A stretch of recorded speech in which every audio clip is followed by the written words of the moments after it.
नमस्कार, आप देख रहे हैं एनएमएफ न्यूज में आपके साथ शबनम। हिमाचल की कांग्रेस सरकार अपने मंत्री की करतूतों की वजह से बुरी तरह फंस गई है। दरअसल हिमाचल के जो मंत्री हैं उन्होंने NHAI यानी नेशनल हाईवे अथॉरिटी के मैनेजर के साथ मारपीट की। उन्हें एक शिकायत मिली थी, लोगों ने कुछ लापरवाही की शिकायत की थी, जिसके बाद मंत्री साहब इतना गुस्से में आ गए कि छूटते ही उन्होंने मैनेजर को थप्पड़ जड़ दिया और उनके साथ बुरी तरह मारपीट की गई। वो घायल हो गए, अस्पताल में भर्ती कराना पड़ा और इसकी गूंज अब दिल्ली तक सुनाई दे रही है, क्योंकि केंद्रीय मंत्री नितिन गडकरी ने इस मामले पर तुरंत एक्शन लिया है और बाकायदा उन्होंने ट्वीट किया है। तो पहले ग्राफिक्स के जरिए पूरा मामला आपको समझाते हैं, कहां से इसकी शुरुआत हुई, कैसे NHAI अधिकारी ने हिमाचल के पंचायती राज मंत्री अनिरुद्ध सिंह के खिलाफ ढली थाना में शिकायत दर्ज करवाई है। मंत्री पर अभद्र भाषा मारपीट करने का आरोप लगाया है। इसके साथ ही पूर्व मुख्यमंत्री नेता विपक्ष ने मुख्यमंत्री से इस मामले पर संज्ञान के लिए कहा है। आरोप है कि शिमला के भटा कुफ में 5 मंजिला बिल्डिंग गिरने के बाद वहां के लोगों ने नेशनल हाईवे अथॉरिटी के अधिकारियों पर लापरवाही के आरोप लगाए थे। बस इतनी सी बात सुनकर मंत्री साहब आग बबूला हो उठे, जिस पर मंत्री ने गुस्सा दिखाते हुए अधिकारी के साथ मारपीट शुरू कर दी। मारपीट इस कदर की गई कि उन्हें सीधा अस्पताल जाना पड़ गया। अब इस मामले पर ट्वीट करते हुए नितिन गडकरी ने क्या कुछ कहा है वो भी आपको बता देते हैं। नितिन गडकरी की तरफ से संज्ञान लिया गया। उन्होंने ट्वीट में लिखा, NHAI PIU शिमला के प्रबंधक अचल जिंदल पर हिमाचल प्रदेश सरकार के पंचायती राज मंत्री और उनके साथियों द्वारा कथित रूप से किया गया ये बर्बर हमला अत्यंत निंदनीय है और कानून के शासन पर सीधा प्रहार है। वो एक लोक सेवक हैं और अपने आधिकारिक कर्तव्यों का निर्वहन कर रहे हैं। इस तरह का क्रूरतापूर्ण हमला न केवल व्यक्तिगत सुरक्षा को खतरे में डालता है बल्कि संस्थागत गरिमा और व्यवस्था को भी गहरी क्षति पहुंचाएगा। मैंने इस गंभीर मामले को संज्ञान में लेते हुए मुख्यमंत्री श्री सुखविंदर सिंह सुक्खू से बातचीत की है और सभी दोषियों के खिलाफ तुरंत और उदाहरणात्मक कार्रवाई करने का अनुरोध किया है। उत्तरदायित्व तय होना चाहिए और न्याय में कोई देरी नहीं होनी चाहिए। अब इस मामले में कहा जा रहा है, सूत्रों के हवाले से बड़ी खबर आ रही है कि सुक्खू सरकार ने जांच बिठा दी है, लेकिन क्या जब मंत्री पर यह आरोप लगे तो सवाल ये उठ रहा है कि सुक्खू सरकार को क्या तुरंत एक्शन नहीं लेना चाहिए। तो अभिषेक, क्या यहां पर मंत्री के खिलाफ तुरंत एक्शन नहीं होना चाहिए था? क्या उन्हें बर्खास्त नहीं किया जाना चाहिए था? अगर आप मंत्री पद पर बैठे हैं तो क्या आप अधिकारियों को कुछ भी नहीं समझेंगे? मारपीट की जाएगी उनके साथ? नहीं, मतलब भारत का शायद कहें कि ये दुर्भाग्य है कि यहाँ जब नेता बनता है, विधायक बने, कोई सांसद बने और मंत्री बन जाए तो फिर उसका जो रुतबा है उसमें 4 चांद लग जाते हैं। मतलब ऐसा लगता है देखकर जिस तरीके से पिछले दिनों में जो कुछ चल रहा है कि आप अगर राजनीति में आ गए, विधायक सांसद या फिर मंत्री बन गए तो आपको कुछ भी करने का लाइसेंस मिल जाता है। एक लोक सेवक के साथ क्या इस तरीके का व्यवहार होना चाहिए था? क्या कुछ व्यवहार हुआ है वो भी जब मैं आपको बताऊंगा तो आप लोग भी बड़े हैरान होंगे। उससे पहले आप याद करिए, इल्मा अफरोज IPS थी शिमला में ही।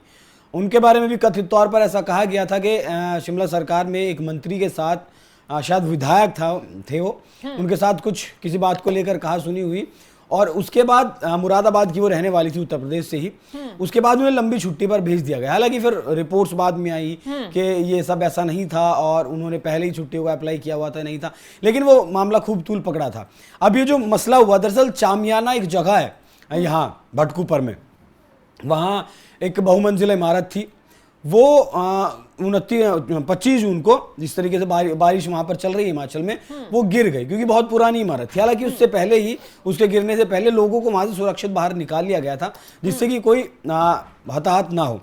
अब इस मामले में मुआवजा कौन देगा, बिल्डिंग किसने बनवाई थी, किसके अधिकार क्षेत्र में आती है, वो वाला मामला सब चल रहा था। इसी को लेकर SDM के यहाँ मीटिंग भी बुलाई गई तो SDM मीटिंग में नहीं पहुंचे। उसके बाद भटकुपर में एक 4 लेन हाईवे बन रहा है, वहाँ ये जो अचल जिंदल थे और उनके जो इंजीनियर थे मुख्य, वो लोग चले गए। वहीं पर अपने कुछ समर्थकों के साथ ये मंत्री अनिरुद्ध सिंह भी मौजूद थे।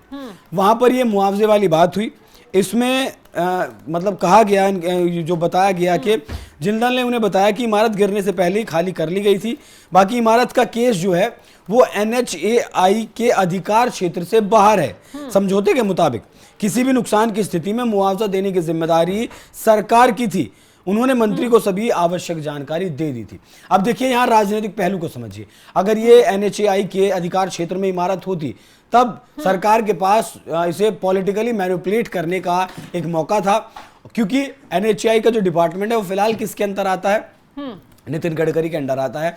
और नितिन गडकरी मतलब काम की गारंटी, नितिन गडकरी मतलब जो उन्होंने वादा कर दिया वो वादा पूरा किया जाएगा। नितिन गडकरी मतलब हिंदुस्तान में जो सड़कों का आप जाल देख रहे हैं भारतमाला प्रोजेक्ट के तहत, जिस तरीके से लगातार रोज सैकड़ों किलोमीटर सड़कें हिंदुस्तान में बन रही हैं या फिर इंफ्रास्ट्रक्चर खड़ा हो रहा है, तो कहीं ना कहीं नितिन गडकरी की छवि पर दाग लगाना। लेकिन जब अचल जिंदल ने बताया कि एनएचएआई के अधिकार क्षेत्र का मामला है ही नहीं, ये राज्य सरकार के अधिकार क्षेत्र का मामला है और इसमें मुआवजा जो दिया जाएगा वो राज्य सरकार ही देगी। अब पॉलिटिकली इस मामले को मैनिपुलेट राज्य सरकार नहीं कर सकती, बल्कि उल्टा राज्य सरकार के ऊपर यहाँ सवाल खड़े होते हैं कि इमारत गिरी, क्या उसका इंस्पेक्शन पहले नहीं हुआ था, गिरी तो क्यों गिरी, और जब गिर गई तो इसका मुआवजा कब मिलेगा, कौन देगा? लापरवाही सरकार की रही और ये थोपने की कोशिश की गई एनएचएआई पर। अभिषेक, जरूरी बात ये जान लीजिए एक चीज और जी, यहाँ पर जयराम ठाकुर की जो प्रतिक्रिया सामने आ रही है वो इस मामले को लेकर क्या कुछ बोल रहे हैं, पहले दर्शकों को उनकी बाइट सुनवा देते हैं। हिमाचल प्रदेश में कांग्रेस की सरकार के कारनामों का यह दौर लगातार इस प्रकार से घटित हो रहा है, जहां इनके नेता, इनके मंत्री, इनके विधायक ऐसी ऐसी घटनाओं को अंजाम दे रहे हैं जो कभी हिमाचल प्रदेश ने न पहले सुनी न कभी देखी थी। कभी मंत्री त्यागपत्र देने की बात कहते हैं और कभी त्यागपत्र वापस लेने की बात कहते हैं।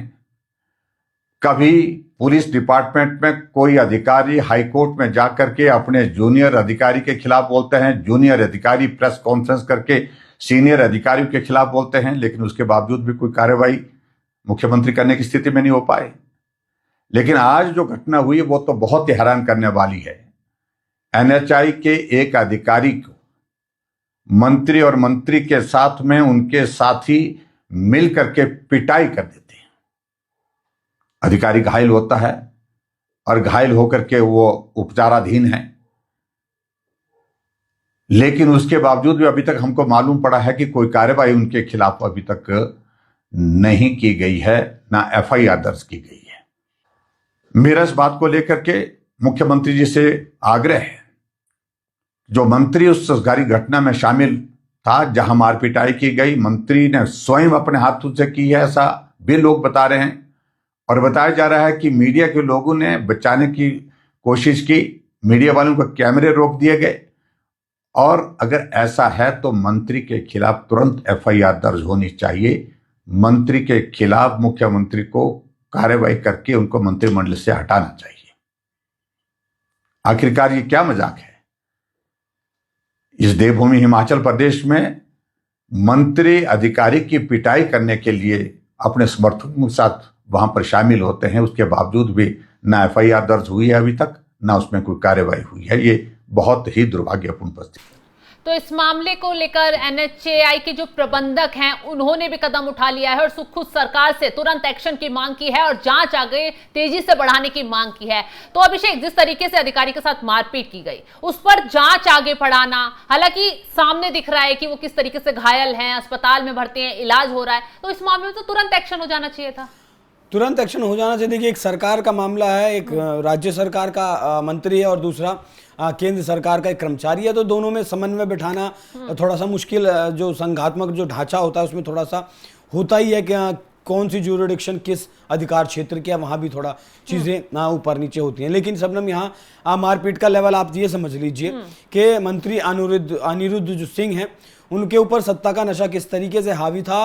अब ये समझिए कि अचल सिंह को और उनके जो सहयोगी इंजीनियर थे उन्हें कमरे में बंद किया गया, गाली गलौज तो की गई, उनके साथ मारपीट भी की गई, और जो पानी भरने वाला घड़ा होता है शबनम, वो अचल सिंह के ऊपर देकर मारा गया, जिससे कि उनके सिर में, चेहरे पर चोटें आई हैं। वहां मतलब ऐसा दावा किया गया उन्हीं के द्वारा, जितना मैं पढ़ रहा था, कि वहां मतलब और भी लोग मौजूद थे, और भी अधिकारी वहां मौजूद थे, लेकिन किसी ने भी बीच बचाव करने की, मंत्री अनिरुद्ध सिंह को रोकने की जहमत नहीं उठाई, बल्कि सब ये तमाशा देखते रहे।